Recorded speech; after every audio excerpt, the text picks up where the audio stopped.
বলি। আসানসোল পৌরসভার কর্মচারীদের যে প্রাপ্য সেই নিয়ে একটা কন্ট্রোভার্সি দেখা দিয়েছে, সেই বিষয়ে কিছু না, আমিও দেখলাম 24 ঘন্টা মনে হয় 24 ঘন্টাতে একটা নিউজ করছিল, 24 ঘন্টায় তো নাকি, জি 24 ঘন্টাতে একটা নিউজ করছিল যে আসানসোল কর্পোরেশন নাকি প্রায় 4000 লেবারের ইপিএফ ফিপিএফ কিছু জমা দেয়নি।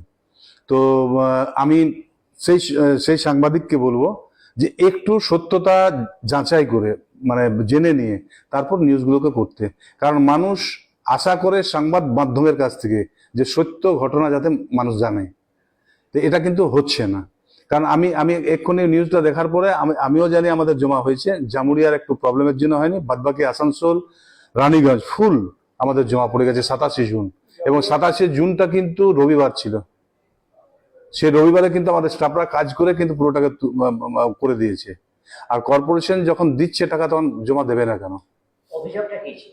অভিযোগটা ছিল নাকি আমাদের কর্পোরেশন থেকে শ্রমিকদের ইপিএফ পিএফ জমা দিচ্ছে না।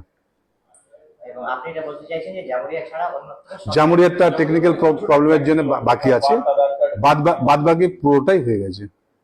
সেটাও হয়ে যাবে এই সপ্তাহে। হ্যাঁ, তো আপনি আমাদের মাধ্যমে মানুষকে, আসানসোল পৌরসভার মানুষকে, বিশেষ করে আসানসোল পৌরসভা, আমি মানুষকে আসানসোল কর্পোরেশনের অন্তর্গত সমস্ত মানুষকে বলবো, দেখুন কর্পোরেশন চেষ্টা করছে নিশ্চিতভাবে মানুষের সাথে থাকবে, পাশে থাকবে। আর সব সংবাদ মাধ্যম যে সত্য মানে মানুষের কাছে নিয়ে আসে তা কিন্তু হচ্ছে না।